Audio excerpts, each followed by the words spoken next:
started. We're a few minutes late. So welcome to meeting number 67 of the Standing Committee on Science and Research. Today's meeting is taking place in hybrid format pursuant to standing orders, and therefore members are attending in person in the room and remotely using Zoom. For those participating virtually, I'd like to outline a few rules. You may speak in the official language of your choice. Interpretation services are available on the meeting. You can choose on the bottom of your screen to either have floor, English, or French. If the interpretation is lost, please inform us and we'll make sure that we have a brief suspension while we sort that out. For members in person, proceed as you usually would when the whole committee is meeting in person in the committee room. Before speaking, please click or wait until I recognize you by name. If you're on video conference, click on the microphone icon to unmute yourself. And in the room, make sure that your mic and your earpiece are separated so that we don't have feedback and therefore cause injuries for our interpreters. Reminder to all that all comments by members should come through the chair. So to get going, pursuant to Standing Order 10831 and the motion adopted by the committee on Monday, September 18th, 2023, the committee resumes its study on the integration of Indigenous traditional knowledge and science in government policy development. It's now my pleasure to welcome Reverend Michael Lyons, priest in charge as an individual. We have from Makwate, Alexander Kropp, Senior Manager of Operations on video conference. We also have from the Nuclear Waste Management Organization, Lori Swamy, President and Chief Executive Officer by video conference. And from the Chacruna Institute for Psychedelic Plant Medicines, we have Joseph Mays, Program Director, Indigenous Reciprocity Initiative of the Americas by video conference. So each member will have a maximum of 5 minutes for your remarks, after which we'll go to our question round. And Mr. Lyons, you'll be up first, and I'll prompt you when you're getting close to the end by letting you know you have 30 seconds. Thank you, Mr. Chair. Hello, bonjour. In light of the criminalization of substances such as LSD, lysergic acid diethylamide, peyote, psilocybin, and the like, in the last half century or so, brought to an end a very fruitful period of research into the clinical and therapeutic benefits of these substances, both in medical and psychiatric contexts.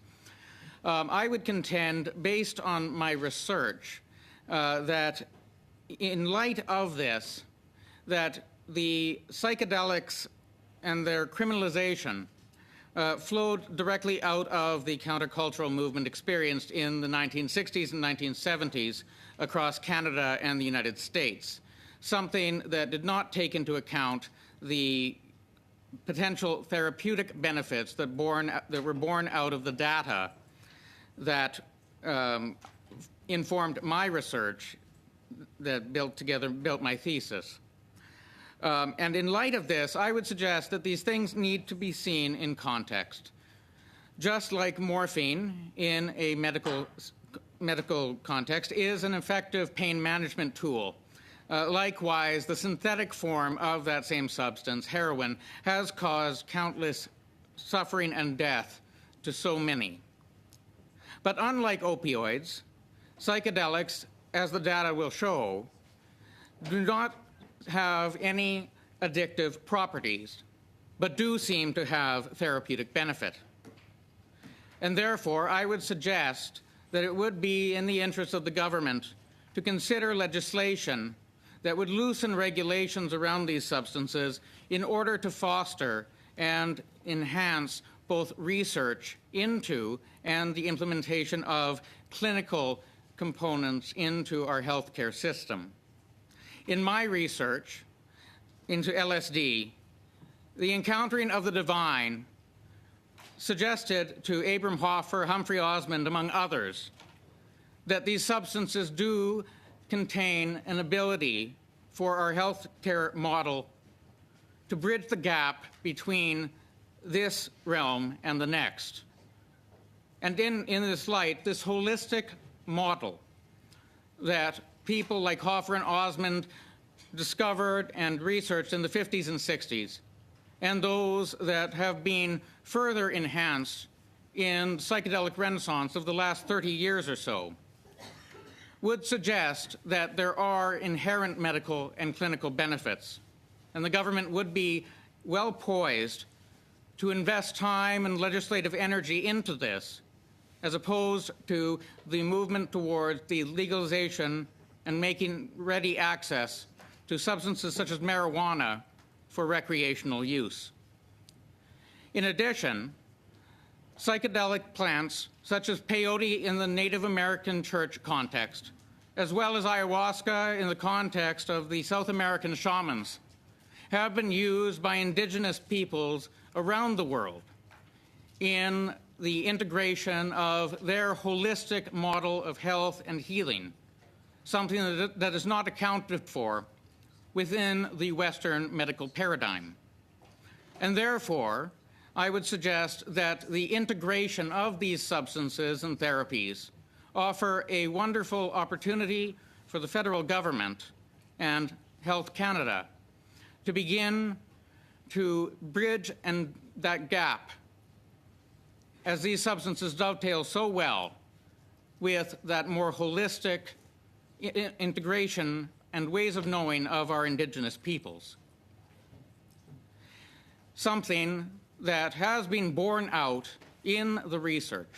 Natural substances such as psilocybin have been shown in the last 30 years to show remarkable capacity to both ameliorate and have patients come to terms with anxieties around end of life, something that cannot necessarily be completely conceptualized within the concept of our Western medical paradigm, that does not necessarily account for the spiritual as well as the physical. 30 seconds. Thank you, Chair. And as a final disclosure, I speak today not as a member of the Anglican Church of Canada or as a priest serving in the Diocese of Saskatchewan, but rather as an individual speaking to my own academic research born out of my thesis published in 2018. Thank you. Merci. Thank you very much for your presentation. Now we'll go to Alexander Kropp from Makwate. Thank you, Mr. Chair. As noted, my name is Alexander Kropp. My given name is Benesa Waspagan Askew, Thunderbird Pipe Woman from the Turtle Clan from Norway House Cree Nation. I come to you speaking from a perspective on the policy side and speaking to my experience not only working for my nation for over 7 years, supporting new partnerships, programs, and co-leading the development of the new Norway House Cree Nation Health Centre of Excellence, which leveraged Indigenous ways of being, science, and knowledge, not only from its inception, but also from the planning with respect to pulling together Indigenous and Western medicines together for one holistic model of care. Throughout my time with Norway House Cree Nation, I had the opportunity to partner with post-secondary institutions who were very much keen to understand Indigenous ways of being, incorporate those knowledge, those systems into the curriculum, supporting the development of Indigenous ways of being within the Faculty of Nursing and Faculty of Midwifery programs there. Not only understanding the need for the integration, but also including those rightful individuals at the table, ensuring that they are able to speak to their lived experiences and support the development within that curriculum. In 2022, I moved on to a new firm called Makwate, as you noted there. It's an Indigenous-led consulting firm based out of Sandpoint First Nation, led by JP Gladu and Max Goodra, where JP was able to support alongside Mark Little as the former CEO of Suncor, championing the 5% federal procurement target for Indigenous businesses, which was integral to ensuring that the federal government commit to that 5%. In my role with Makwate, I was able to support 2 nations in their submission for the United Nations Declaration on the Rights of Indigenous Peoples, ensuring that we were engaging the nation at an early phase, understanding that it's done so in a respectful and meaningful manner to have a better understanding of what their priorities are. There, we were able to incorporate that knowledge, their lived experiences, and day-to-day challenges within the current system, identifying what changes need to be made while not only respecting the articulated actions within UNDRIP, but identifying areas where Indigenous practices and policies could be leveraged to better inform those laws.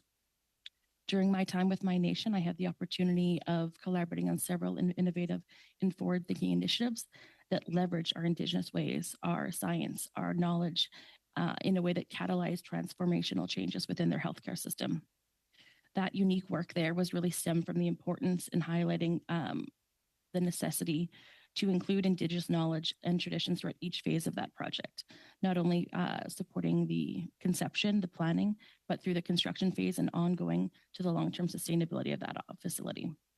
And this was done at an early stage, understanding the importance of the community members and those individuals that are not only going to be touched by that project, but also understanding who's going to sustain that in the future, following our 7 generations, including our elders, our youth, our staff, and of course, Chief and Council. And embodying our Indigenous ways of being is so critical as we look to building policy development, not only when it's community-led, but community-managed in a way that actually is respectful and that it incorporates everything that needs to be done to support our ongoing generations as we grow into it.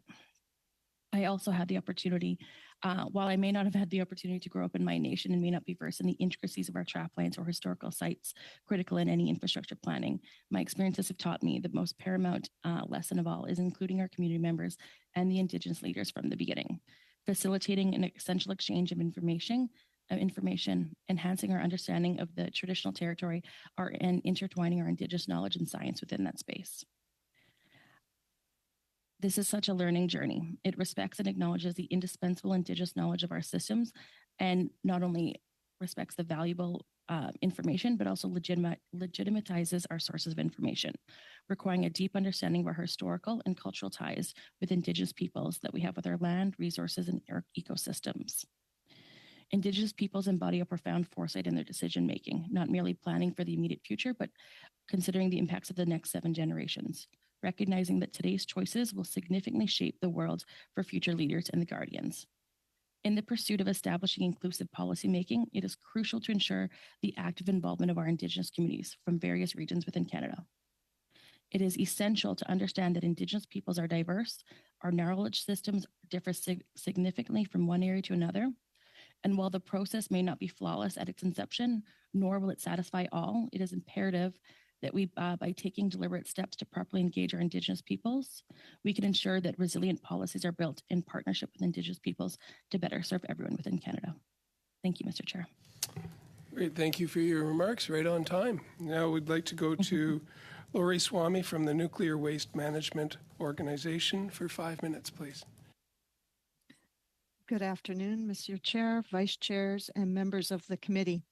My name is Lori Swamy, and I am the President and CEO of the Nuclear Waste Management Organization, or the NWMO.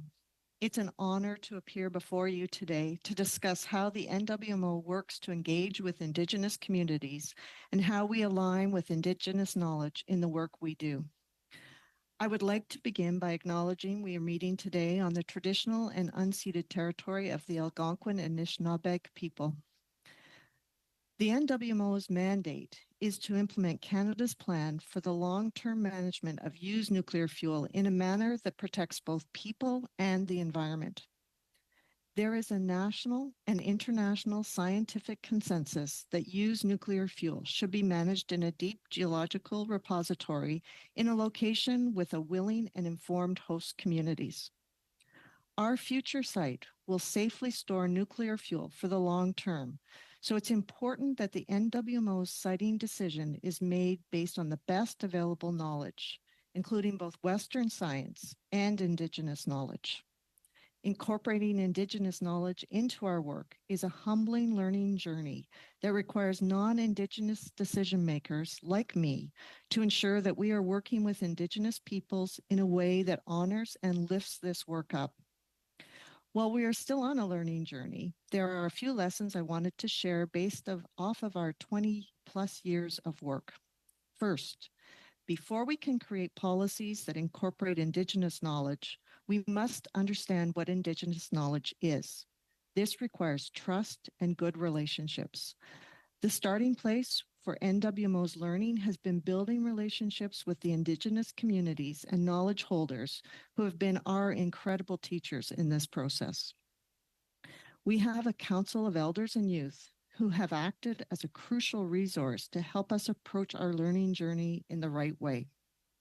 Each year, the NWMO holds an Indigenous Knowledge and Western Science workshop with Indigenous knowledge holders, elders, youth, scientists, and industry professionals to deepen this work.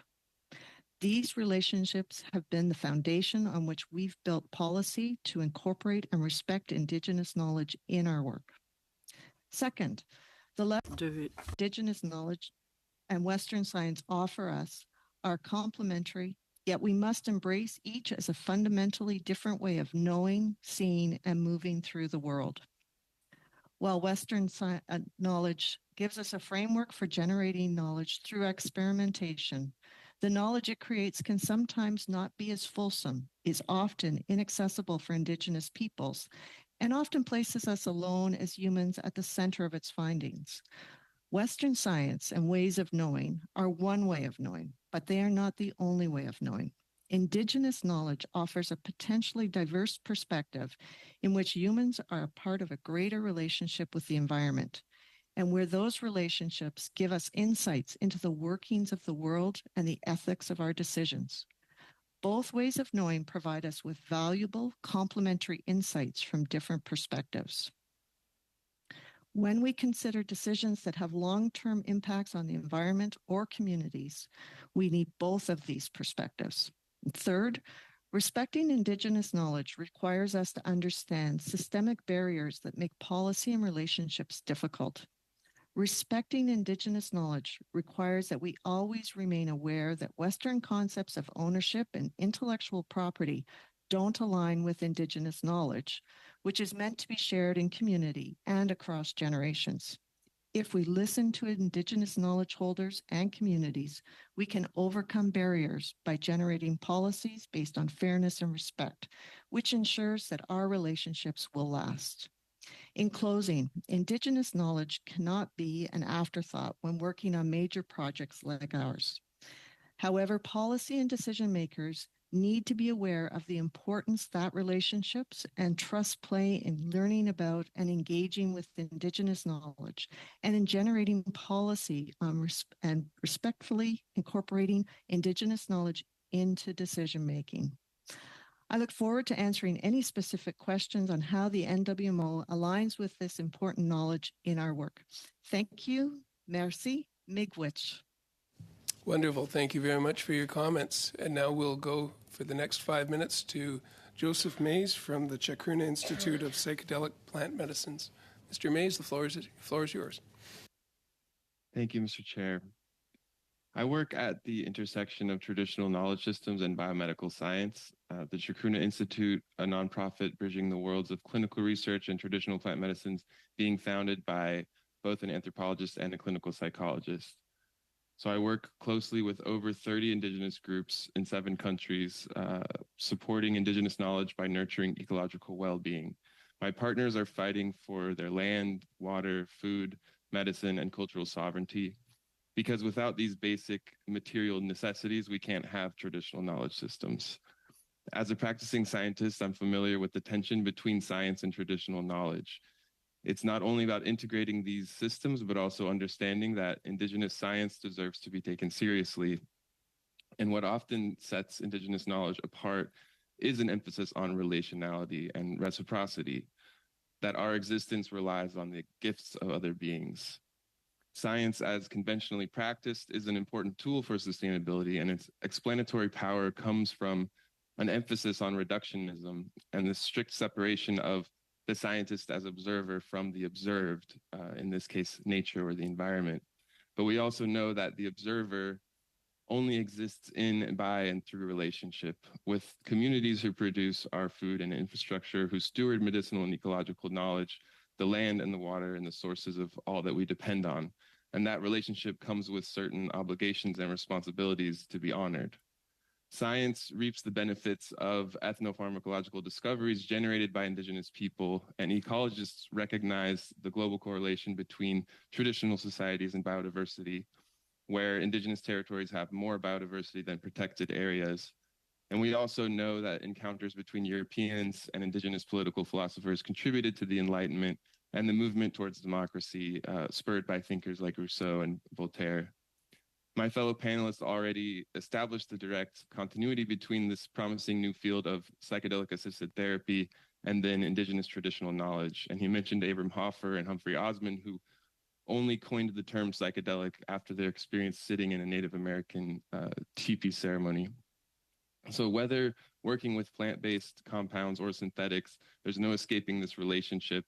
And this is all the more important to recognize in light of the profound gap between the promises of psychedelic medicine as defined by clinicians and researchers and investors, and then the material needs of indigenous communities. So that these empirically effective medicinal compounds or land management strategies or social governance result from traditional knowledge systems that allow for gratitude towards the land and a recognition of personhood in the environment runs counter to the dominant assumptions of Western science. Western science explicitly separates values from outcomes and works from the basic assumption that there is no agency in nature. And this works for certain questions, but it also creates an intellectual monoculture. For the socioeconomic and environmental questions we face, we need a reorientation and focus on relationships. We need interdiscipline and pluralism rather than monoculture, and we need other ways of knowing. And this is what it means to use science and traditional knowledge together, to re-engage with relationality, with subjectivity and agency, to allow us to properly address ecological crises holistically, to question the unexamined assumptions of our institutions and recognize where colonial mechanisms are still at play and how to guard against them. So Canada has already taken some strides in this through its Truth and Reconciliation Commission findings to confront these power dynamics, and recognizing that relationship with plant medicines and psychedelics is another move in this direction towards reconciliation. Many of my Indigenous partners are not interested in talking about traditional knowledge or psychedelic plants. They're interested in having their human rights and territories respected, and even the extension of human rights to forests and springs and rivers, such as with the rights of nature established by Ecuador's Constitutional Court. Our program, the Indigenous Reciprocity Initiative, is based on the recognition that a ground-up structure emphasizing local agency is the most meaningful way to support Indigenous and local community autonomy and the most impactful way to support biodiversity. And this is all best achieved by partnering with existing Indigenous and local organizations on their terms, moving slowly and building trust. If we can recognize and reorient ourselves toward the work of others rather than to take over the spaces and processes of Indigenous and local peoples, then we stand a better chance of achieving ecological well-being, a safe and healthy environment for current and future generations of humans and non-humans alike in a diverse biosphere. Then perhaps we can come to see the relational world of diverse beings we inhabit. As we attempt to grapple with this dawning realization, we can move away from cynicism and helplessness and embody reciprocity in all that we do. Thank you very much. Now we'll go to the rounds of questions. I'm looking at the time we started. We may go with the indulgence of the committee and the witnesses if we're able to go a few minutes after the half hour, and we can try and get some full rounds in. We've also got next Monday, the second hour, we've set up committee business, so we'll be able to handle some of the committee business then. And so hopefully over the next couple of weeks we can get some really good questions and answers on the floor from this study. Over to Ms. Rempel-Garner for your 6 minutes. Thank you, Chair. Thank you to the witnesses. So in this study, we are examining best practices on, I guess, incorporating how to incorporate traditional knowledge into science. And I find that even that mindset is very rigid. But using the concept or trying to look at, for example, the use of psychedelics in medical therapy and psychotherapy as one example on how to do that, I'm wondering if I can explore with the witnesses a few, I think, assumptions or maybe misassumptions that our current systems utilize. And, you know, Mr. Mays, I think you touched on some of them. So first of all, when I look at the dialogue on particularly government's approach to the regulation of substances or the use of substances like psilocybin in, or potentially in psychotherapy, that first of all, there's a stigma about it, that somehow this couldn't be used. And I do wonder if that's born partially out of a place of racism due to the fact that it has been incorporated in traditional practices over time.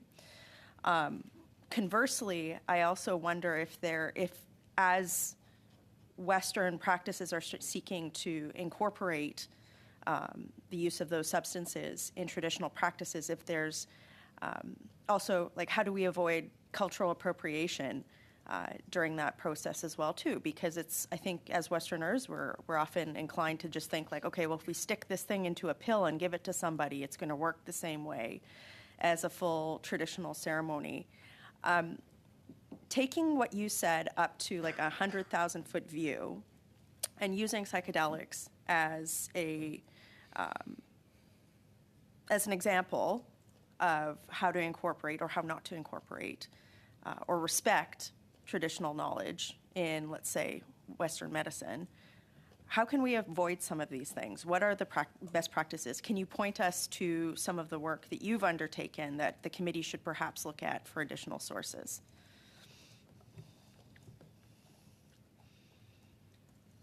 Yeah, thank you. So I think it's a good example that you chose psilocybin, because one of the communities I work with is the Mazatec in the Sierra Mazateca in Mexico, who are recognized as being, the people who introduced the West to psilocybin mushrooms. And actually, I've posed this question to some of my partners there. What does it mean to them that there are people taking synthetic psilocybin in a pill, and does it work the same way? And one of the leaders I work with leads a community organization there, and he also leads traditional ceremonies.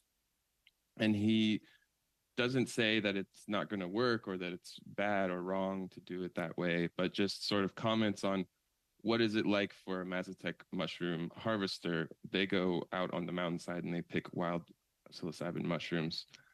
And those mushrooms are going to be coming from a different context where they're reflecting all of the relationships that are in place on that mountainside where they're growing. And so I think with psychedelic medicine in general, if we look at psychedelics versus other herbal remedies, I mean, over 3/4 of our pharmaceuticals that come from plants are originating in indigenous and traditional societies. How can we avoid the appropriation or the commodification of these things in this case? And I think recognizing the roots of the practices and trying to sort of get ahead of the alienation of these plants from their places of origin and from the knowledge systems that inform them is one way. Just having a better education around the histories and the cultures, and also the contemporary struggles of the people who stewarded those medicines are still stewarding them. A lot of time and left, sorry to interrupt you. Ahead. I don't have a lot of time left, and I'd like to just build on your answer with an additional question and perhaps also direct it to Mr. Lyons. I think that both in the context of government, in legislation, in corporate practice in Western societies, in regulations, we often do shy away from talking about the spiritual components of traditional knowledge. I think you sort of alluded to that a little bit with regard to the harvest practices or the terroir practice, let's say, of a source. How can we incorporate the spiritual aspect that's often lost or derided from traditional practices when considering incorporation of knowledge, if you will? And how do we be respectful of that? And perhaps I'll give it to Mr. Lyons briefly. I think I've only got a few seconds left. We have 30 seconds. Certainly. I mean, in the context of my own research, the thing that I found is that Christian clergy were brought into the context. And that represents certain problems, of course, in terms of cultural appropriation and the like. But I think bringing in Western professionals alongside Indigenous healers in sort of guiding that practice would be one way that we might consider the direction of or the answering of that question. Great. Thank you very much. Fascinating. Over to Mr. Lametti for 6 minutes, please. Thanks, Mr. Chair, and thank you, witnesses, all of you, for being here today or being virtual. I'd like to turn a bit of the discussion towards UNDRIP that Alexandra Kropp mentioned. It remains, I think, one of the highlights of my career, both the passage of UNDRIP and the working out intensively of an action plan over the following 2 years. How important, Ms. Kropp, is it, do you think, that not just the federal government, but provinces and territories also take on UNDRIP, as well as municipalities, First Nations leadership groups and communities, et cetera? Thank you. It's highly important as we look at this and we explore these with our nations, with the federal government right now. We're making great recommendations. The recommendations are coming from those community members through extensive engagement approaches and opportunities for members from diverse backgrounds to speak to some of the challenges that they've faced within the existing laws at the federal level. Let's focus on. And from there's some consistent areas where Indigenous people and those that I've had an opportunity to speak to have felt that those policies are meant to discriminate. Those policies are meant to hold them back. And in doing so, it's failed to give them an opportunity to really take on, let's say, an economic development role within their nation, or really building on the education or building on the languages that are from their nation that should be passed on from their elders, right? And I think the larger thing as well is we've done a first step, and a great first step, of course, of engaging the Indigenous peoples and having them recommend and work with their partners to make significant recommendations. But I think another component is exactly that, like we're at the federal level, but when I look at the larger justice system, that's at the provincial level. And how are we working to ensure that our Indigenous peoples have a fair and equitable approach, that they are not being labeled as something that will then further prevent them from seeking employment in large projects that are typically in partnership with their nations or within their region. And so I think as we look to understand how UNDRIP can actually meaningfully impact Indigenous peoples within Canada and the scope within their respective regions, I think it's important that not only as the federal government continue to move forward in these significant changes and significant opportunities for nations to speak on their truth and to speak to the needs of ensuring that their knowledge is being respected, that their cultures are being respected, and that they're able to practice those traditional ceremonies. Speaking as I can't speak too much to the psilocybins, but ensuring that our Indigenous people have access to the traditional medicines, that they can forage it, that they can leverage their trapping lines. And so I think the federal government's taken a great first step, but I think also we need to make sure that we're pulling in the provincial government, we're pulling into those municipalities to ensure that we're all walking in step together while being led by our Indigenous partners to support what can be and what will hopefully be one day. Thank you, Kunskumitan. I agree, I think, with every word you said, but I don't think I could have said it quite as elegantly as you did. For you, Ms. Kropp, and for Ms. Swamy, I struggled for my whole career as an intellectual property professor to try to understand how two paradigms could sit together. Indigenous traditional knowledge, which, as you pointed out, Ms. Swamy, is collectively held, but also is embedded in culture and ritual.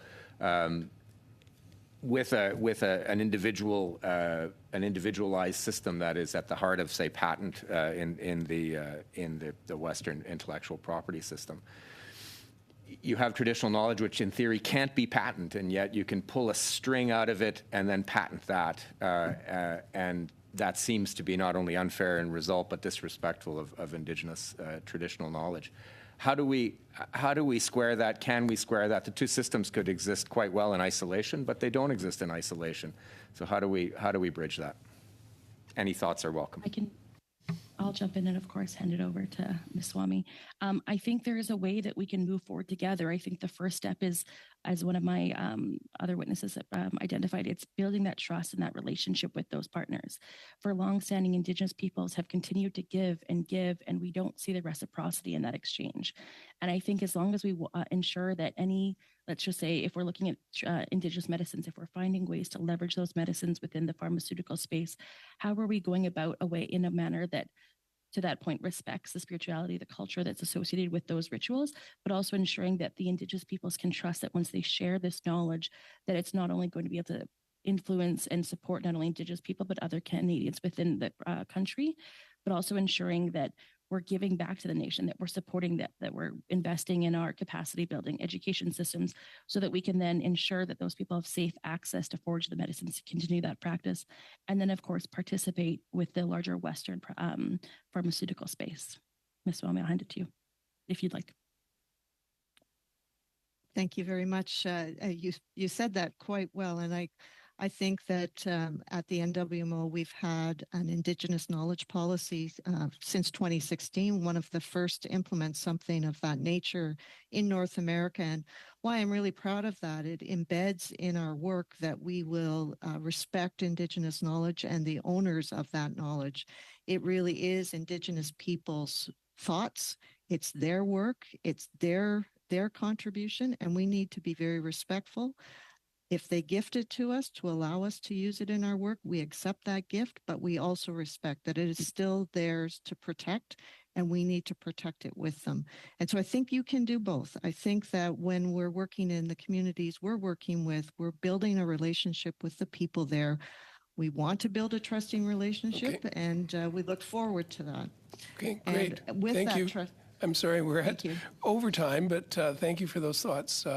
And it looks like some solutions for the analysts to include for our study. And over to Monsieur Blanchet-Joquin pour 6 minutes. Mr. Blanchet-Joquin, 6 minutes. Thank you very much, Chair. Thank you for the witnesses. And first for Ms. Swami, I understood what you referred to with regard to the importance of respecting the knowledge and traditions of the Indigenous peoples, and how do you match that or manage that with scientific knowledge, and how can you do that? Is this do you believe that it's knowledge or it's just a belief?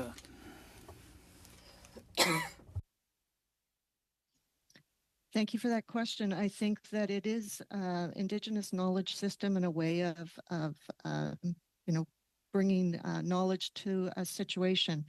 And I think that Western science offers one viewpoint, whereas Indigenous knowledge actually makes it richer, makes it a better product at the end of the day as we align the two systems that we work in.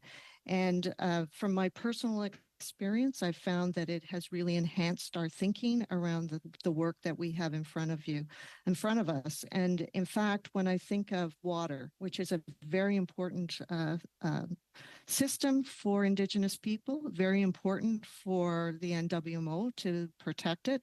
And we have worked very hard with Indigenous people and with our Western scientists to tell the story of the journey of water. We've taken it from an Indigenous perspective, and we've aligned that with our Western way of understanding water and the knowledge that it holds. And we've brought that together. We had advice from our elders on how we could best incorporate those two ways of knowing. And we've presented that to our communities and to our Western scientists as a way of making sure that we're addressing water concerns to the best we can with the communities we're working with. Merci, Madame Swami. Thank you. And I'd like to understand the mechanism of how you take or blend Indigenous knowledge with Western science, and sometimes there can be contradictions. And how do you decide on the priorities or the mechanisms for in cases where there seems to be contradictory knowledge? So, from my perspective, as we've learned from Indigenous people, we have Indigenous people working on staff that have brought us that knowledge through their way of knowing. We have Western scientists who bring their perspective, and it's enriched our ability to actually understand things. So while some may think it's contradictory, in fact, as you learn more and more and go into the depth of both systems, you can see how they complement each other and, in fact, give us a better way of implementing projects as we go forward. So I think it's not that they're contradictory. I think that they actually bring two knowledge systems, two ways of thinking to bear on problems. Like the problem that, nuclear waste management is a generational project. And so bringing those knowledge systems together is quite important and critical so that we're implementing this in the best way for people, for the environment, and from a safety perspective. So very critical to me. I don't think they're contradictory. I think they're just a necessary part of how we can do the best for everyone. Merci, Madame Swamy. Donc, Thank you very much. If I've understood from your point of view and your career, you've never seen any real contradictions between Indigenous and Western science. Is that correct? So from my perspective, there are from time to time contradictions, but I think what has really helped is building those trusting relationships and taking the time to work in both systems for understanding on both sides. And when you take that time and you really delve into the depth of the knowledge systems, you can see how they work together and how they are complementary. An example that I'll give you is when we were selecting the area for investigation for a deep geologic repository in northwestern Ontario, we had to do scientific studies. We had our staff walk the land, our Western scientists walk the land, but we had Indigenous people with us. And so both systems came together, and one would think maybe they were contradictory, but they actually helped us to make a better decision at the end of the day where we could respect the cultural use of the land and we could find a place where Western science came together, and we had a much better decision at the end of the day because those two systems, while they weren't perfectly aligned, they worked together and found the optimum way of implementing our project. merci beaucoup. Thank you very much. Ms. Kropp, and I'd ask the same questions I asked to Ms. Swamy. Have you ever had to deal with contradictions between Western science and Indigenous knowledge? Did you reconcile that, and what should be priorities for the government? Thank you. Just to further echo Ms. Swamy's comments, I think when you look at both systems, you want to look at them working together, right? It's a concern if we're just assuming that both will be contradictory. What I've experienced in a lot of my time, not only when I look at a capital build, so similar to what Ms. Swamy mentioned, we were able to work with Western engineers, scientists when we're doing our geographic, topographic, environmental site assessments, and having our elders and leaders within the community physically walk alongside each other, ensuring that they're able to speak to their understanding of the space. And while a lot of the times in our Indigenous ways of being, I'm sorry, I have to cut you off. You're about 20 seconds over, but I did want to get that bridge to the Indigenous in part of your answer. When I do cut you off, if there's more that you can give us in writing, that would help as well, if it comes to you later. Mr. Cannings, for 6 minutes, please. Well, thank you. Thank you all for being here with us. It's hard to know where to start in many cases with this testimony we're hearing today. I'm going to start with Mr. Mays. You talked about how the importance of land and culture, how that meshes with Indigenous knowledge. We're studying here how Indigenous knowledge and science can mesh, but I mean, you've been working in a part of the world in Ecuador, Peru, one of the richest places in the world as far as both Indigenous cultures and nature goes, biodiversity. And there we have a situation where people are trying to merge Indigenous cultures and not just science, but into law when we have giving nature certain rights under the law through Pachamama in Ecuador's case, I think. And I'm just wondering if you could maybe tell us how that is going and how Indigenous knowledge comes into that legal system, how it's used in decisions there, if there are any cases. Yeah, thank you. So I think this also touches on some of the previous questions because the rights of nature, on the face, it seems to contradict with maybe Western science to afford the rights of a person to something which we don't consider to have personhood. But if we look at the data, we can find examples where this has resulted in more effective protection of a natural area. One of our partners, the IECOFAN in Ecuador, they were using both systems in their recent project to map their territory. So they used GIS technology to map their indigenous territory, which has been encompassed by a national park. And they showed over the years that deforestation and encroachment by miners and poachers and loggers has continued throughout the park, except for within the boundaries of their territory where they monitor their land according to their own methods, which are based in their belief system. And they're able to use this data and these maps in Quito in court to show, to prove their case for more tenure over their land, for stronger protections on their resources and their territory. And this is just one example, but I think you can find similar examples in other countries around the world. And I think for me, like the biggest difference between the Western approach and the maybe one that's often found in different Indigenous communities is just the individual and the sort of the reductionist point of view versus the community and the social point of view. And so this is also relevant to the use of psilocybin or psychedelic assisted therapy in medicine, the model being based on the individual healing versus social and community. And the idea that we're part of a community which isn't just other human beings, but non-human beings, which would include the land and the different components of the land and the other beings that we share the land with. And that having this holistic perspective actually has a better yield just looking at environmental metrics like carbon storage or species richness. You'll find it reflected, and certain things that are just on the face contradictory are actually not. So, the word for plant spirit, for example, in the Shuar language in Ecuador, actually can also be translated as the pistil or the heartwood, like the innermost part of a plant. And there are many examples like this, but I just think that even the idea that there's an intelligence at the level of the resource that we're depending on.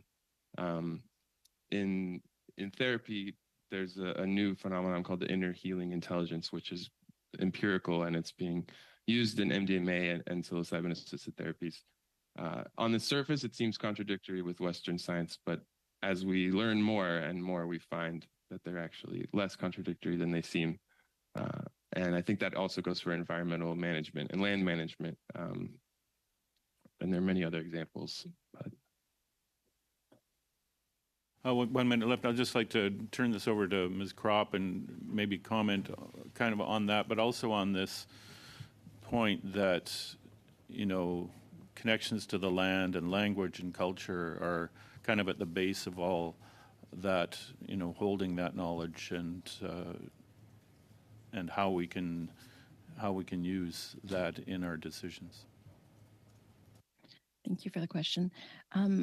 I think there's definitely a way to move forward in that approach. Once again, it's just walking alongside each other, ensuring that not only are we being respectful, but we're listening to our Indigenous partners when they speak exactly to this, when they speak to the science that they've known that's been passed down from generation to generation, when they understand the importance of our language and ensuring that all of these factors come into play when including or when looking at incorporating these Indigenous knowledge and science within policy development. I think the biggest thing, of course, is just, once again, respecting, ensuring that you're at the table. And further to that, too, I think there's no way to move forward. You're not going to please everyone. But I think the first step is just ensuring that you're finding an approach there that is the first step in including these ways of being in knowledge. And then from there, building on it, right? Ultimately, if we don't incorporate, it won't end up being included within the new policies. Great, thank you. Looking at the clock on the wall, I think we can do some shortened rounds here. If we have 3 minutes for the Conservatives and the Liberals and 1.5 minutes for the Bloc and the NDP, we should be able to get close to on time. So we'll start off with 3 minutes to Mr. Lobb. Thanks very much, and thank you to all the witnesses that are here today. My question is for Lori Swamy. Welcome. My question to you is, well, first I'll say I think the NWMO has probably set the bar high for any Canadian entity in consulting with Indigenous Canadians. I think that's a fact. But my question to you is specifically on the integration of Indigenous traditional knowledge. How important is it to the average everyday citizen that is living on the Saugeen Ojibwe Nation? What is the importance to that individual? So from the NWMO's perspective, our engagement program with Indigenous communities is quite critical to the success of our work. Without their Indigenous knowledge coming to bear on our project, we would not be successful. And we recognize that from the get-go. And we've always felt that way as we've implemented our work. As individuals within any community, the Saugeen Ojibwe Nation, where we're working in the South Bruce area, and their traditional territory, it's very important for them to feel and understand how we've incorporated that knowledge. And as I mentioned, in the north, we had cultural monitors. We also had that when we were borehole drilling in southern Ontario. Saugeen Ojibwe Nation members came to our site and were there with us, monitoring our activities, advising us on things that we needed to do. Very, very important to us. And as we, I've already talked about, the importance of water to the San is quite critical. And we recognize that. And we've been working very hard to understand their ways of thinking about that and making sure that we're addressing that in the work as we go forward. But what's really important is that they can see that and they can see themselves in the work that we do. And it's not just the NWMO's project, but we will implement this in partnership with the communities that we work with, whether that's Saugeen Ojibwe Nation or Wabigoon Lake Ojibwe Nation in the north.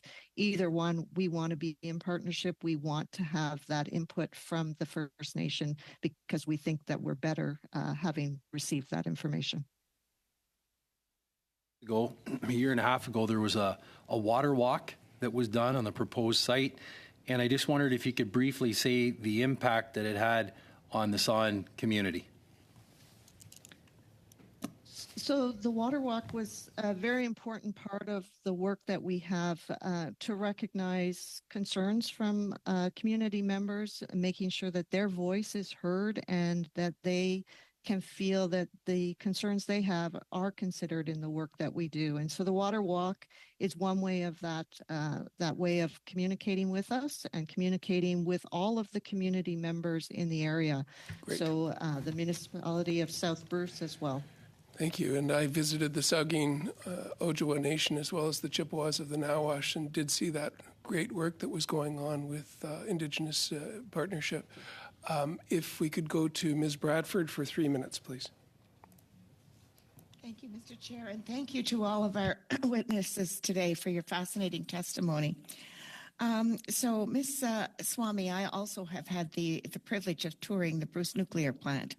It's very, very impressive, as is the temporary long-term storage facility that, do you manage that now where they're stored while they're waiting to be permanently stored underground?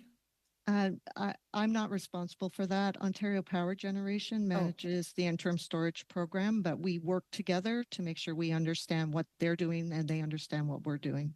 Right. So it's obviously a very critical decision, and the whole community is involved in that process, which is good. So I was just wondering, has the Nuclear Waste Management Organization made any changes to its plan for the long-term management of used nuclear fuel because of the knowledge acquired through the Indigenous partners in engagement? So there are several things that we've taken into consideration. As we've worked through our Indigenous knowledge policy, one of the key considerations is that we will make decisions with Indigenous input. And so I talked already about how we selected the area in the Northwest. That was very much a collaborative approach with the Indigenous community as well as the Western science work. And that's how we selected that particular area going forward. I talked about water, which was an incredibly important concept for us. And so we've worked hard to make sure that we're modifying our program to address any concerns that the Indigenous people in the area would have. So it's fundamental. And as we move through each one of our stages, all of our decisions are made with that consideration in mind. So while it hasn't changed the overall way of deep geologic repository, it's certainly on every step along the path. We are actually taking into consideration Indigenous knowledge and Indigenous viewpoints, so we make the best decision on this project going forward. Okay, now I know because of the CANDU reactor process, we are able to make medical isotopes up at Bruce, and that there is Indigenous involvement in that from the commercialization.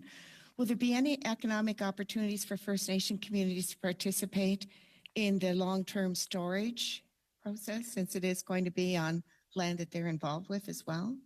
Very briefly. Absolutely. We will be working in partnership, which we will have agreements with the First Nations to make sure that there is equitable proportion of the project. Great, thank you. Thank you very much. Mr. That's my Blanchet-Choka for 1.5 minutes. Mr. Blanchet-Choka, 1.5 minutes. Thank you very much, Chair. I have a question for Mr. Mays. With regard to your organization, the work that you are commercializing, have you been have to deal with laws that might threaten the commercialization of Indigenous knowledge? Well, I thank you for your question.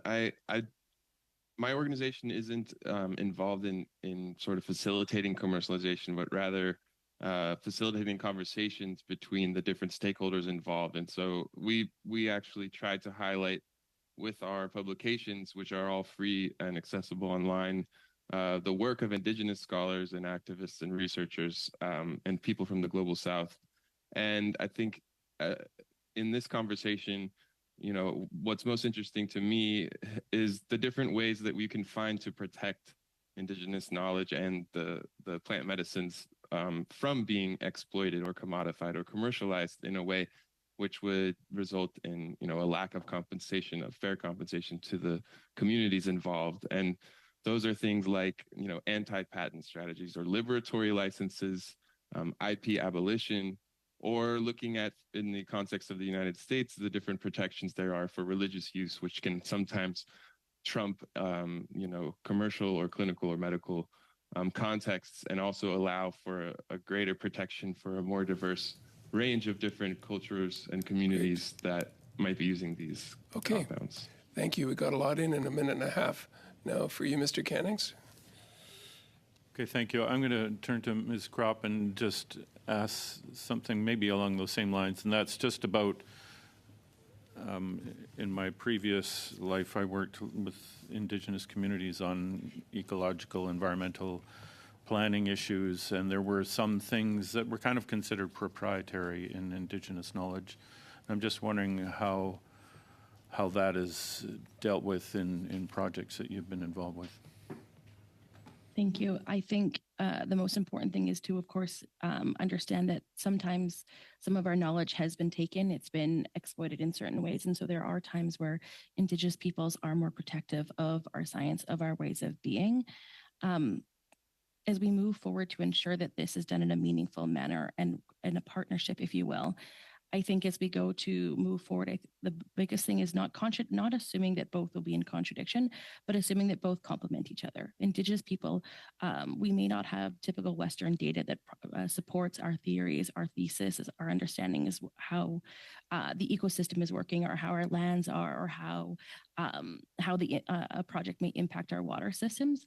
So I think it's the most important thing is that when we're having those conversations, that everyone is together at the table with Indigenous peoples, with our Western scientists, and understanding that most times our Indigenous ways of being in our science is in fact complementary, and ensuring that there's an opportunity to voice those areas so that both can see that when we're focusing on ensuring that we're keeping our land safe, that we're making sure that we're taking into consideration the next 7 generations, and ensuring that any economic development or any projects that are done in our lands are done so in a manner that is going to be sustainable for not only for the region, the nation, but Canadians as a whole, and ensuring that that science is just respected, and that through that respect, there's going to be more of an opportunity for Indigenous peoples to want to share that information, and more of an opportunity for Indigenous youth to see that there's an opportunity to further share our science and our knowledge as we grow into a better Canada, let's say.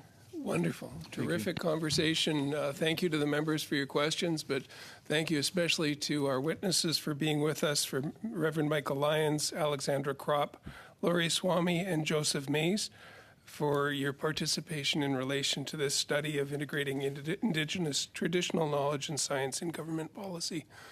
We're going to be, or first of all, before we suspend, if you have anything else that comes to mind, as I said, please do submit it in writing to the clerk.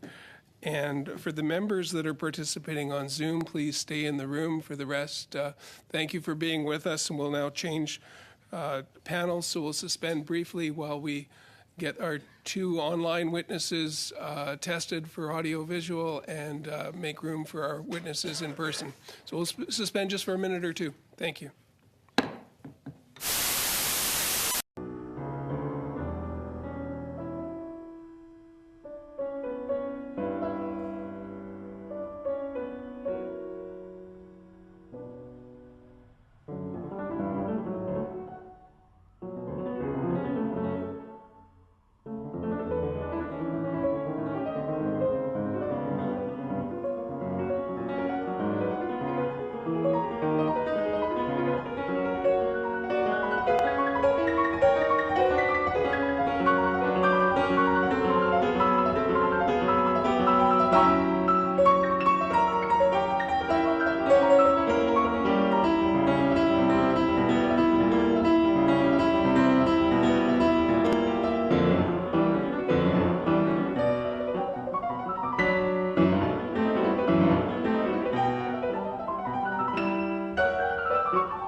good to get started. Thank you to the technicians for getting us a quick turnaround here. Pursuant to Standing Order 10831 and the motion adopted by the committee on Monday, September 18th, 2023, the committee continues its study of integration of Indigenous traditional knowledge and science in government policy development. It's now my pleasure to welcome our experts this afternoon. We have from the University of Saskatchewan, Dr. Kevin Lewis, Assistant Professor. We also have in the room Michael Degagne, who is from Inspire. He's the President and Chief Executive Officer. And online as individual, we have Dr. Jeanette Armstrong, Associate Professor. And we also have the Jacinta Center for Research and Learning, Dr. Kelsey Wrightston, who's the Executive Director. Now I'm going to move Dr. Lewis up to the top of the order. I understand you may have to leave early, and so you have 5 minutes.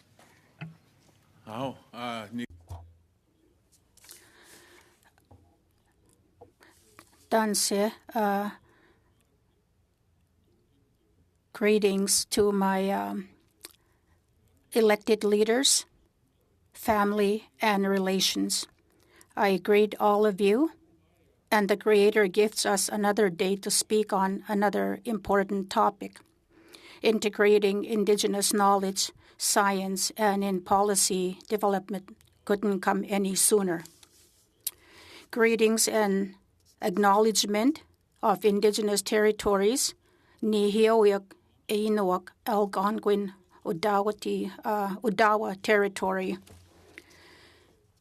One thing we have in mind that we wanted to come and speak on behalf of our elders, our people, that is defining Indigenous traditional knowledge. We need to explain Indigenous traditional knowledge is the way we see it from the elders is the accumulated knowledge and practices developed by Indigenous communities over generations. Just like the birch tree example, this tree can feed us. We can drink from this tree. We can travel with canoes. And we can create baskets to gather and harvest plants and medicines.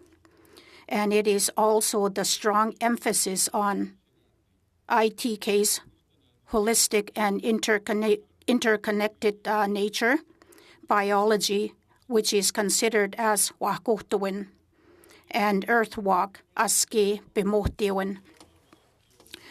The importance of ITK, which is from the elders' point of view, is the highlighting the value of ITK in environmental management, sustainability, and cultural preservation.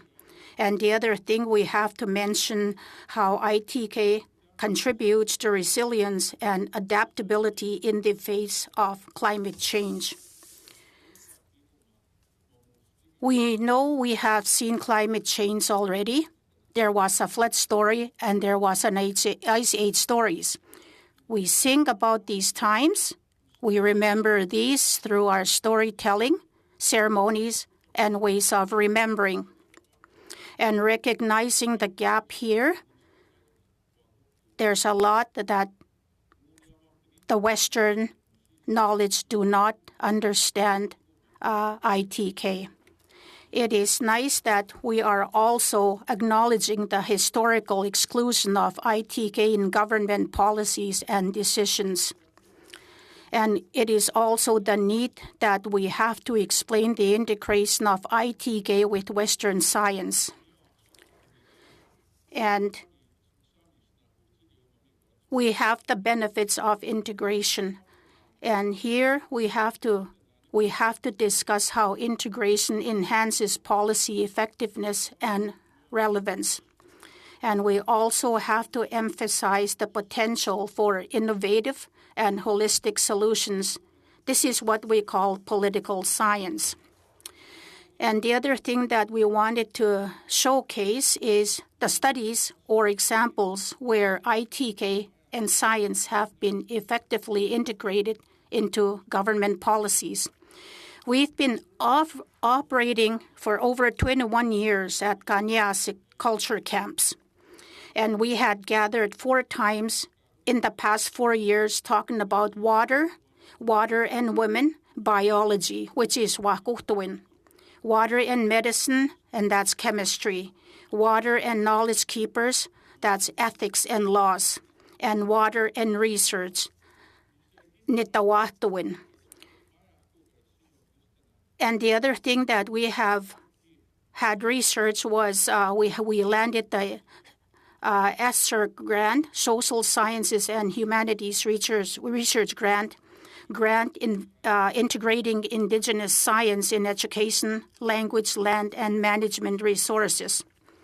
And that was highlighting positive outcomes and community involvement when we had these research people that were helping with the elders. And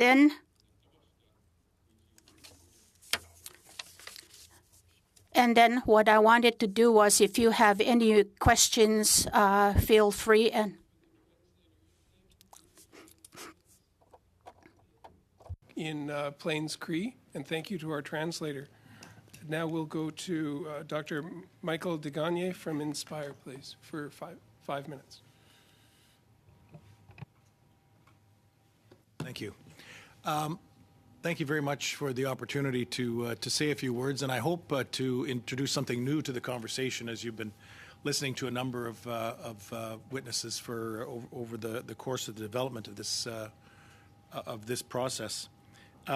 I'm with an organization called Inspire. We are an Indigenous organization that funds Indigenous college, university, and trade students by raising money from the private sector and from government. We are, for 32 years now, we've been doing this kind of work and identifying excellence in our community. And so we have funded some 125,000 students. So after 3 decades of this, we know a little bit about what students are moving towards, what they're studying in the post-secondary environment, and how often they encounter Indigenous knowledge in the course of that process. As a current professor at the University of Toronto and a former university administrator, this process, the idea of the integration or the coming together of Western science and Indigenous knowledge is analogous to I think the decade-long struggle for institutions to indigenize.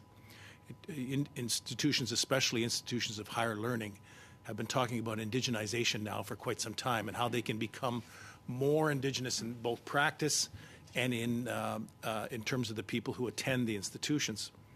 And these institutions are very good at a couple of things. The first thing they're very good at is attracting more people who are Indigenous to what is essentially a Western network of institutions. There has been a significant increase in Indigenous people in the post-secondary environment, and so you'll also find that we are increasing, albeit slowly, the number of professors in the environment as well. Still at a very, very low number. The other thing that institutions are very good at is placemaking and cultural supports. So there are Indigenous centers in every university and college. And I think this is a very comfortable and tried and true way of expressing a desire to attract Indigenous people and make them feel welcome in a Western institution. One thing we are not good at is integrating curriculum. And I think this is probably the most germane to the work that you're doing.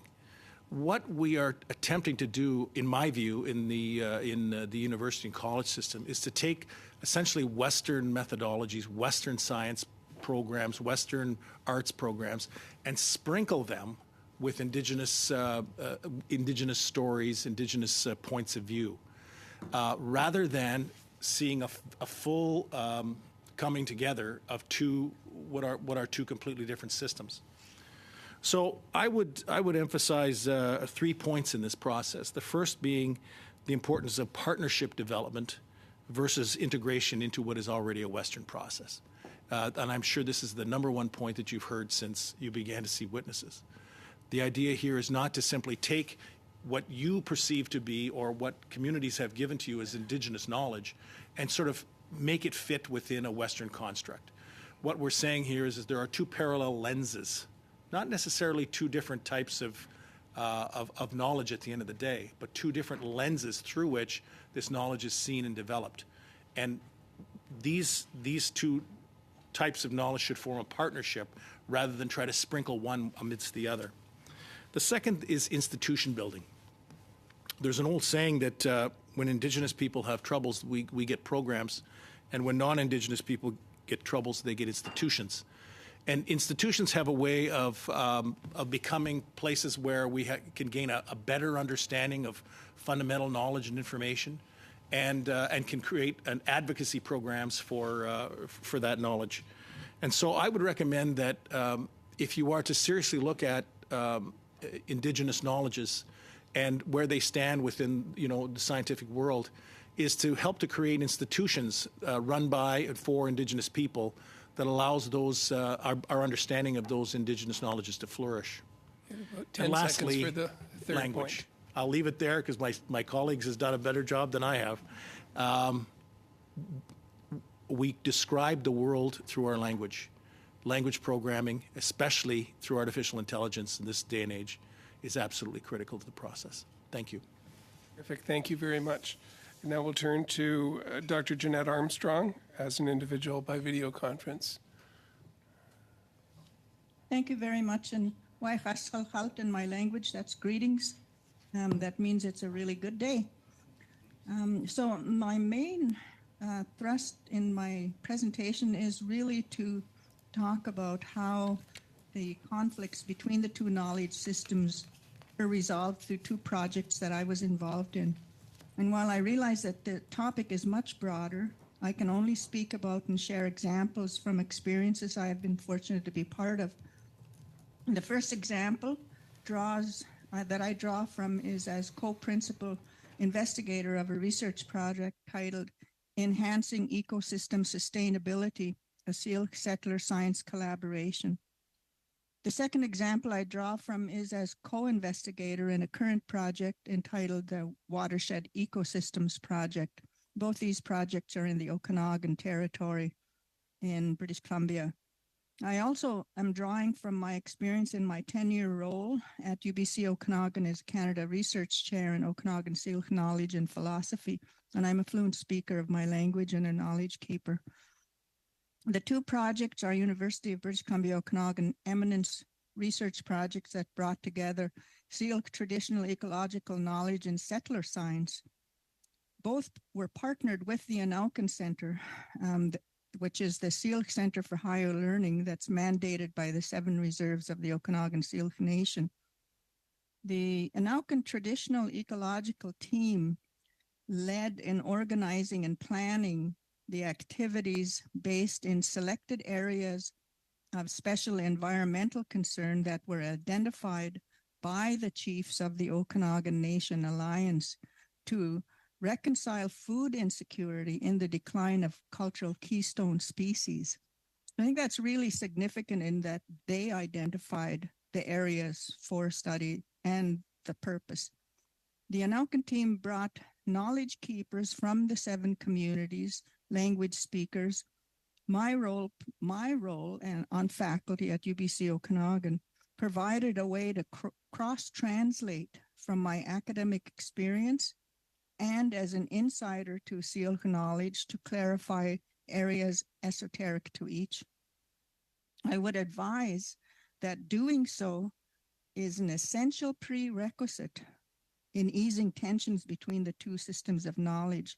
Without that, you're always going to be dominated by Western science mechanisms and tools and methods and structures. The Syilx concern in the decline of the grizzly bear relates in very specific ways to declines of the black huckleberry in grizzly bear habitat corridors. And black huckleberry is the main one of our main food sources. So that was one focus of research. And in that research, success was measured by the Syilx in that there are two communities with the Anauken Center team in a process of identifying really specific priority corridor areas for Indigenous protection for both the huckleberry and the grizzly bear, and the correlation between the two. Putting back the Okanagan Chinook salmon and the connection to the valley, the Okanagan Valley in that project, the connection of the Okanagan Chinook salmon and its decline, and the valley floors decline of the Black Cottonwood River riparian systems, because much of the river's been just channeled and straightened, was another focus. And of course, the Chinook salmon is a keystone resource. So the success that's measured by the SEAL in the partnering work between the Anauken Center, the Okanagan Nation Alliance, the Penticton Indian Band, and numerous government agencies was to create a Chinook recovery pond and return a cottonwood floodplain section of the Okanagan River that had been channeled. So in the teaming up of the SEALC and settler science researchers and community partners to develop a watershed ecosystem-based science and governance model is also the focus of a new interdisciplinary project that we are heading up as a part of the UBC Okanagan Eminence Research Clusters. Success in that project is looking at an interdisciplinary process to develop a new governance model that would integrate not only non-Indigenous community members and users, but how science creates and predicts the cumulative effects in that watershed, and envisioning two of the communities that Indigenous communities that have jurisdiction in that area. So the main outcome of that project is significant to this presentation is in how the settler science tools were engaged to establish and expand on ongoing SEAL works already underway to envision new works in environmental protection and conservation. I'm sorry, but I have to say we can cut off there, but if we can get anything else on that study to us, that would help the analysts with their work. And now we're going to go to, and thank you for your presentation. Thank you. To Kelsey Wrightson from the Dachina Center for Research and Learning for 5 minutes, please. Hello, my name is Kelsey Wrightson, and I'm the Executive Director at Dachinta Center for Research and Learning. We are a land-based post-secondary research and education institution that's based here in Chief Dragees Territory in Yellowknife in the Northwest Territories. But we do programming across the North that centers Indigenous knowledge and knowledge holders in all stages of education and our research. Our team has the privilege of learning alongside Indigenous elders while we create multi-generational learning spaces for post-secondary accredited programs, and also deliver and partner on award-winning research that integrates Indigenous knowledge and knowledge keepers. As I considered the question of integrating traditional knowledge into the government policy that directly impacts community wellness, security, and prosperity, I offer the following. We must commit now to mobilize Indigenous knowledge to better understand and face the challenges of today. And we must invest in the future generations of knowledge keepers to ensure we're able to meet the challenges at our doorstep. Over the last few decades, there has been a growing recognition of the importance of Indigenous knowledge or traditional knowledge across many fields of study.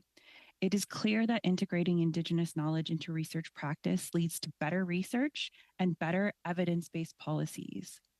Whether it's changes in the ice, monitoring fish, Indigenous protected and conserved areas, or understanding different models of governance, there is a deep and often underutilized knowledge held by elders, the language, and the lands of Indigenous nations. Many researchers will tell you that working alongside Indigenous knowledge holders on their own lands is the best and most effective way to conduct research.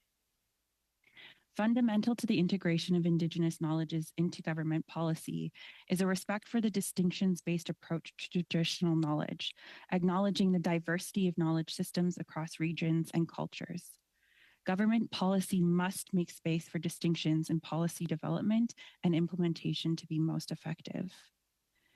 Along with recognizing the importance of Indigenous knowledge-informed research practice, we've also witnessed an increase in mechanisms and channels for integrating traditional knowledge into government policy. For example, Tri-Council funding agencies have a dedicated strategic plan to support Indigenous research and research training in Canada, and Indigenous-led nonprofits are eligible to hold research grants.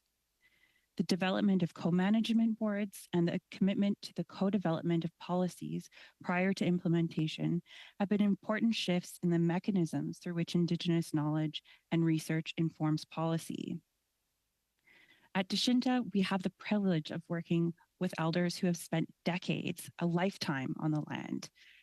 Nevertheless, those most directly connected to the land and the changes that they see are rarely at the consultation and engagement tables. Supporting community engaged research in partnership is an important step to ensure that those voices and perspectives are appropriately considered in policymaking that most affects them. However, I must restate that in addition to considering integrating traditional knowledge, there must also be a commitment and investment in intergenerational learning. Because knowledge is not static, it evolves and it grows, and only through creating relationships of learning and sharing Indigenous knowledge and practices will we give ourselves as a country our best chance to tackle the issues that threaten Indigenous and Northern communities today. You cannot have strong co-management boards. You cannot have Indigenous knowledges and Western ways of knowing strengthening collective knowledge generation. And you cannot implement policies that integrate traditional knowledge without also ensuring that this knowledge is generated and shared across generations by investing in the relationships that build the next generations of knowledge holders, of elders, and of researchers. Good research takes time. And research that includes Indigenous knowledge can take even more attention and building strong relationships of trust from the outset. When done right, it yields better results and benefits for all communities. Investing in the future of Indigenous knowledge holders through Indigenous and research-based organizations and institutions is our best chance to ensure that this knowledge is integrated into policies that will solve our most pervasive and rapidly accelerating issues across Canada. Merci Cho, thank you very much. Terrific and right on time. Thank you. Looks like we're going to have room for one 6-minute round around the table. So we'll start off with Mr. Soroka for 6 minutes, please. Thank you, Mr. Chair, and to the witnesses for coming today. I'll start off with Dr. Lewis. You were the first.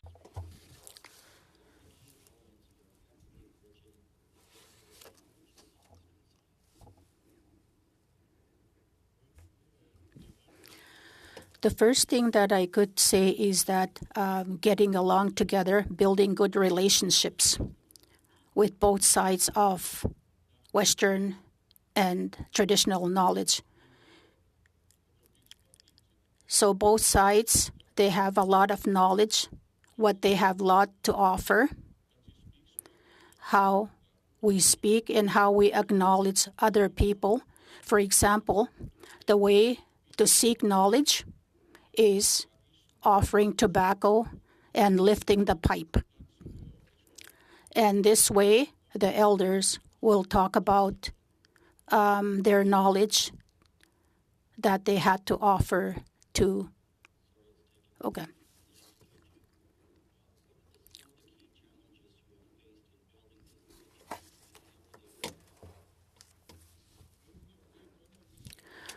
One thing I can say, I have gone to university, and in the university, I gained a lot of Western knowledge. And I went to residential school, day school, and there I had gone and taught at the universities. And the way I see what we lack in that university is to teach Indigenous knowledge. There is no Indigenous knowledge being taught to the first-year universities. Therefore, they don't get that knowledge from anybody. But then, once we start having First Nations Indigenous knowledge, they have lots to offer. They have lots in their knowledge, the ceremonies, the language, and the history. They have a lot of history that they can bring to the to the universities.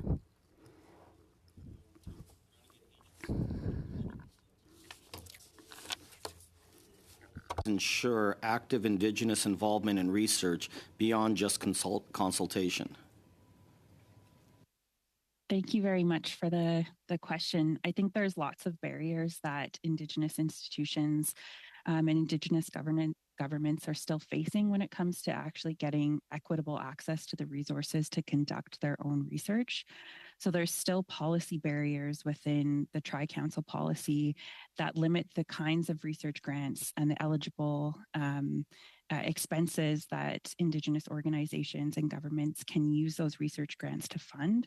So there's a cycle that happens where Indigenous organizations are constantly being asked to partner or consult on research grants, but are not allocated the kinds of stable resources that are necessary to actually really engage in those partnerships. So it's really important to consider in policy how to effectively fund stably Indigenous organizations that are doing cutting edge research, so that it can be more than consultation. It can be a deep partnership.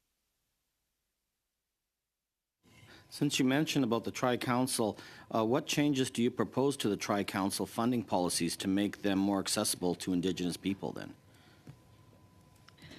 Thank you for that question. I just actually applied for a Tri-Council grant, but unfortunately, because of the status of Deshinta, despite having many researchers that are working within our organization, we had to apply through a third party, which is a Southern Research Institution, in order to actually access that granting opportunity. So one of the changes that I would like to see in the Tri-Council policy is consideration of Indigenous nonprofits, Indigenous institutions that are not recognized as post-secondary institutions, but are conducting some of the most meaningful and community-led research programs as eligible to hold some of those grants that are larger and will enable us to have that more stable funding. What does meaningful Indigenous involvement in research projects look like in practice, though? I think there's lots of really great examples of that. The Minister's Task Force on Northern Post-Secondary Education and Research, for example, called on more significant investment in researchers and research collaborators. So what it means is that you don't have Southern researchers, folks based at Southern institutions, determining what research priorities are important, determining who is going to be at the table, and then coming to Indigenous organizations or Indigenous people after those key objectives or research outcomes are already set. It's important to have Indigenous folks engaged early in determining what research agendas are the most important. And that means before research grants are even written, to start doing those that important work of actually building relationships. It means face-to-face time. It means lots of visits. It means lots of Zoom meetings. And it means time actually building relationships of trust between individuals and communities. Okay, I think that's very important, is talking about the trust and the relationships. That's probably the most important thing that we need to deal with, and unfortunately, I'm out of time, so I'll go on from there. Okay, thank you. A great line of questions and great answers as well. Thank you both for that. Dr. Jacek, for 6 minutes, please. Thank you, Chair, and thank you to all the witnesses for what you've had to tell us today. Certainly, I acknowledge the importance of Indigenous knowledge. I'll never forget, I was a medical student in the 60s and 70s, and to my astonishment, I learned that oral contraceptives came from yams based on observational knowledge in Mexico and in the Indigenous population there. So, and as Mr. Lametti has said, Big Pharma has quite often taken advantage of Indigenous knowledge and appropriated it and changed a molecule here and there and patented all sorts of medications.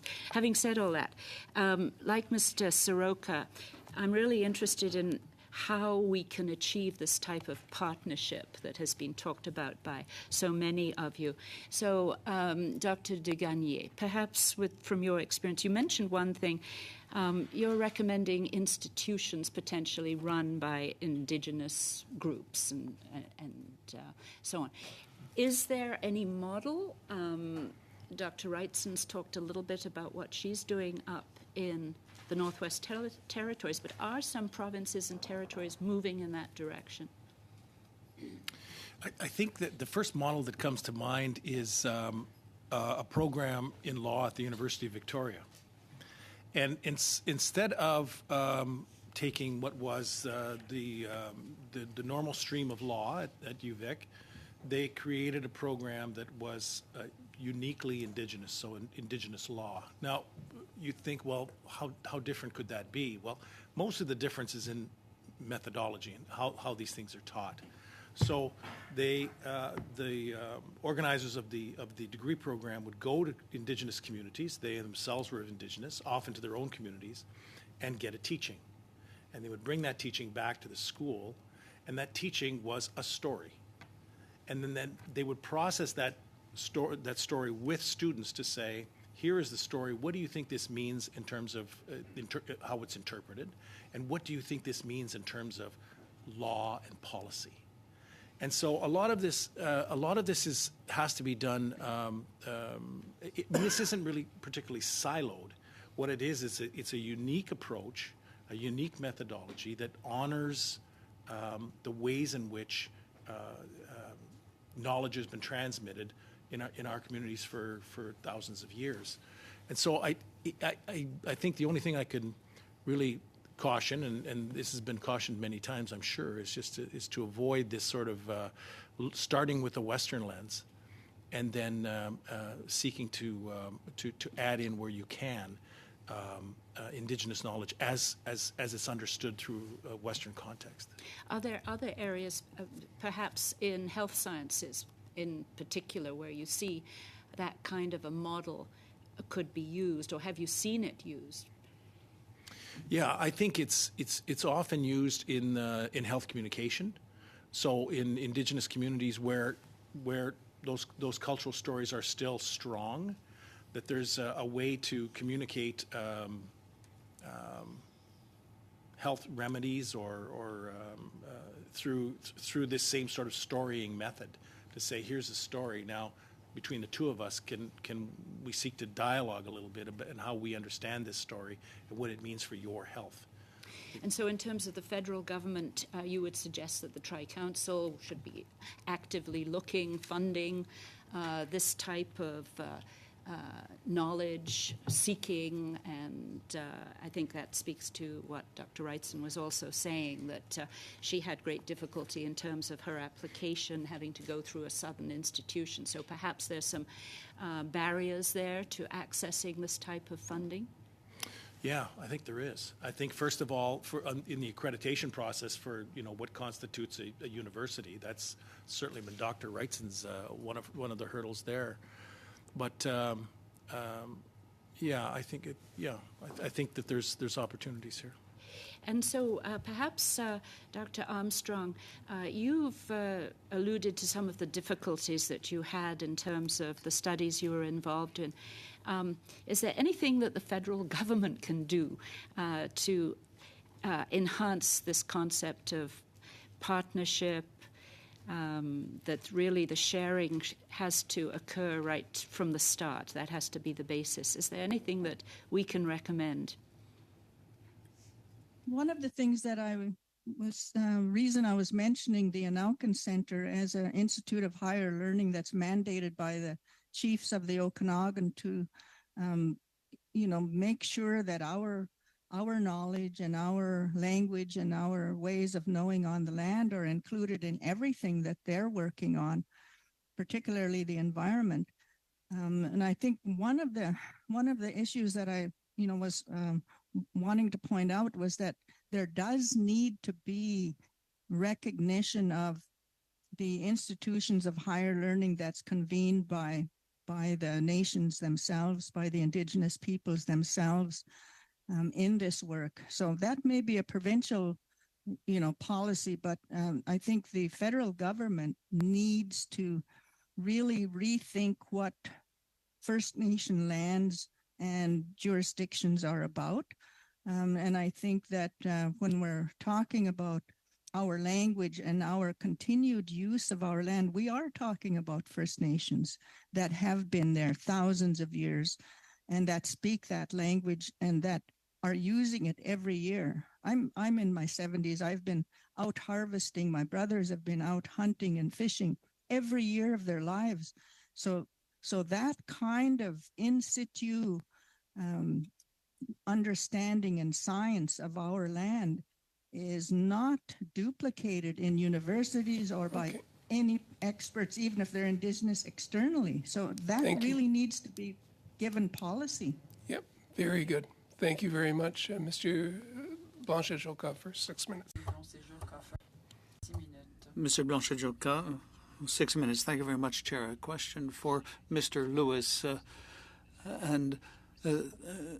Can you share with us do you know that there's any universal definition of Indigenous knowledge?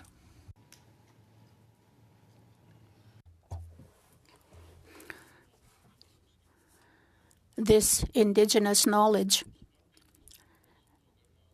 a lot of people on this land, they all have different ideas, different systems of learning. Here we have the Nakotas, the Crees, the Ojibways, and here we have these other people that come from different countries. They all have different knowledge. They have different ways of transferring knowledge. There is not only one way of learning. This is the first time that we've really sat together to really discuss about Indigenous knowledge. But as we keep going, we will continue to learn more because we all have different ways of knowing, different ways of transferring knowledge. Merci, Monsieur Lewis. Thank you very much, Mr. Lewis. And if I've understood, I think there is no universal concept, but we always are dealing with reality and religious beliefs. How can we balance? And I think these elements, and I think that Indigenous knowledge can contribute to science. And how can we develop a way of distinguishing between knowledge and what is more of a belief? Yes, you are correct. That's our way of thinking. And the other thing that I can say, the French, for example, the way I understand it, the people that are here, they have a different way of learning, different way of thinking in French. For example, we work with Maori, for example, the Hawaiians, and even the ones that we were talking about, people from Peru, and how they are related to the land, how they are related to the land in their own worldview. We each have our own worldview, but then again, our elders are crying for knowledge, and they are crying ways, they want to find ways to transfer the knowledge, the teachings, but then they are also afraid to transfer their knowledge because they don't want to let it go, they don't want to let it be stolen. And this is where they are stuck. Thank you. And in Canada, there are laws, there are Supreme Court decisions with regard to Indigenous knowledge. There's a 1994 decision on what basis we can define this type of knowledge. Do you agree with the Raman decision of the Supreme Court regarding Indigenous knowledge? Again, what I want to say, if you look, for example, this is the first time we've actually had Cree being spoken in this House of Commons. This is where we are slowly getting used to hearing the Cree language being spoken. If the Cree is being heard and being spoken here, and this is where it would entice the elders and the researchers that come and work together, and they can express their concern and all their native teachings. Je vais poursuivre. Monsieur Le Gagné, un peu dans le même style de question. Thank you. In your opinion, when you have knowledge and belief with regard to the 1994 Supreme Court decision, do you agree with the decision from the Supreme Court in 1994, the Lemoine?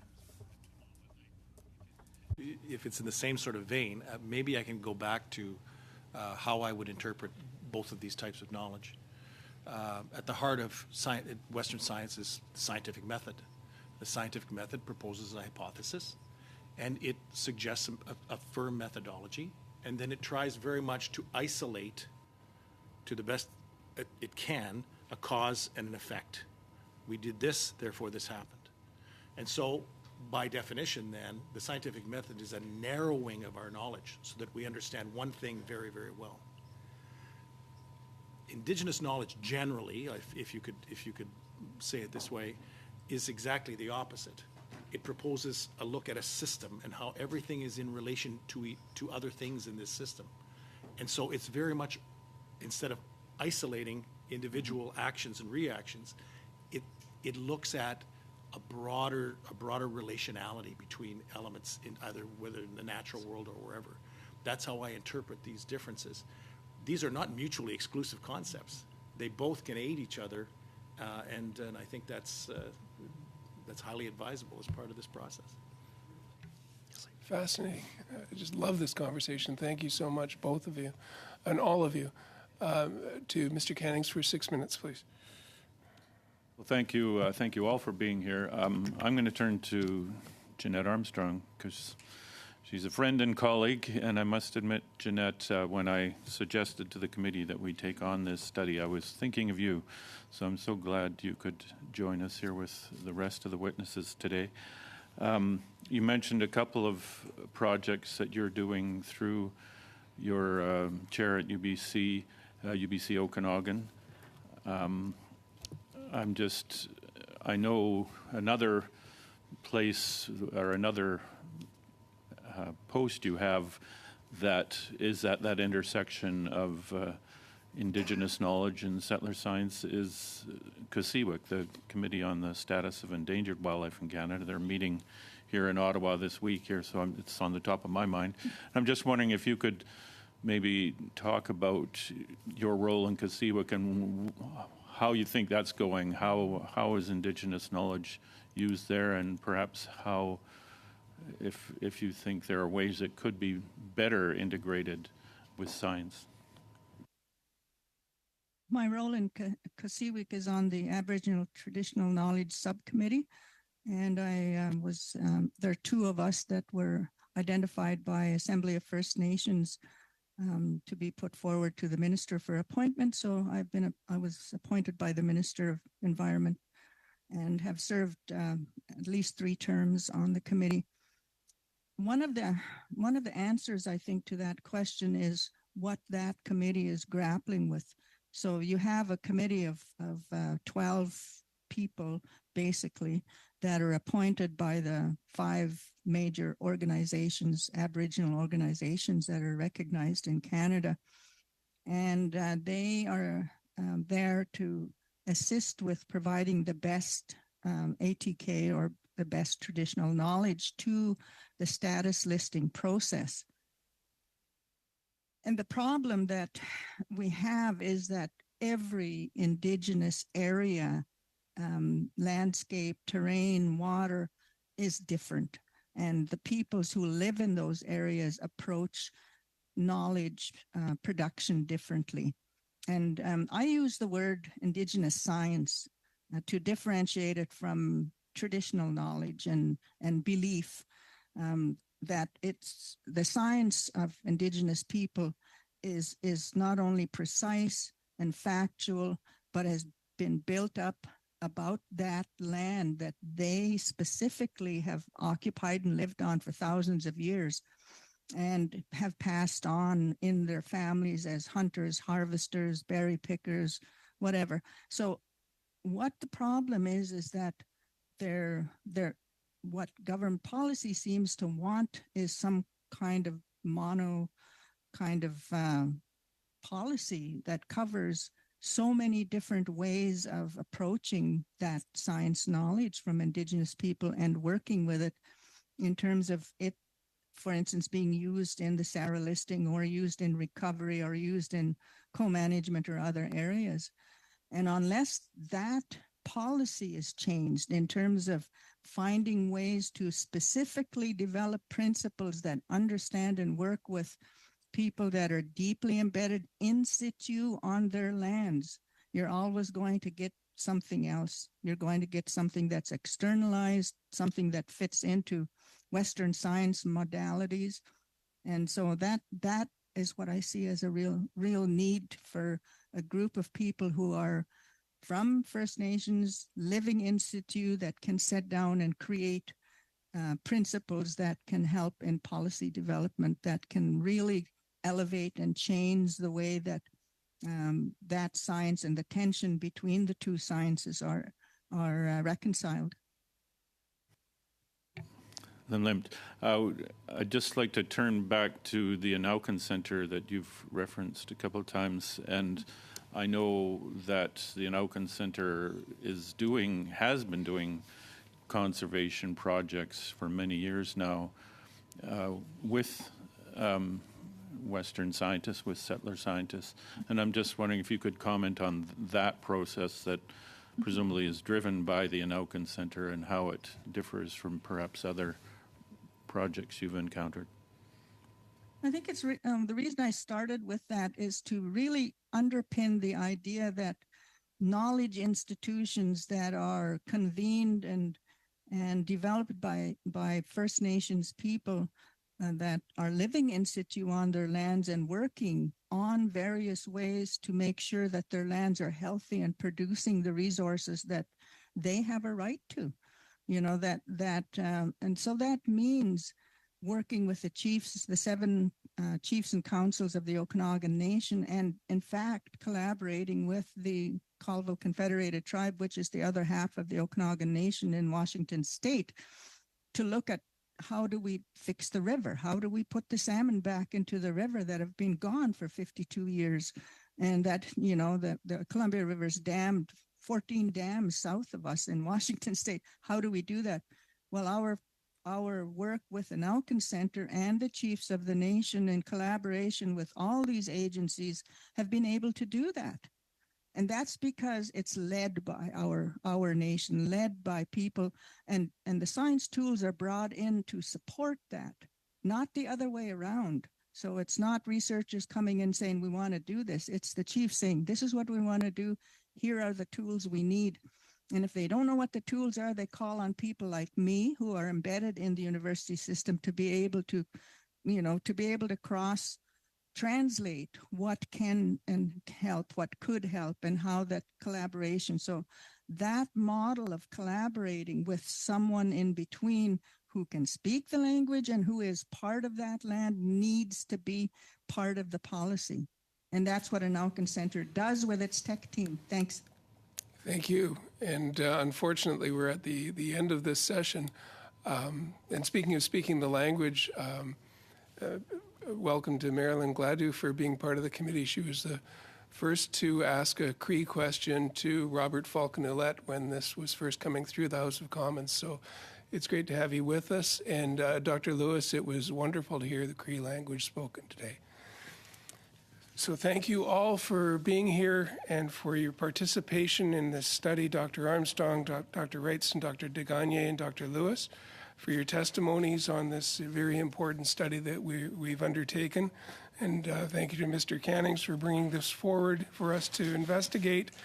If there is any more additional information to share, please do that through the clerk.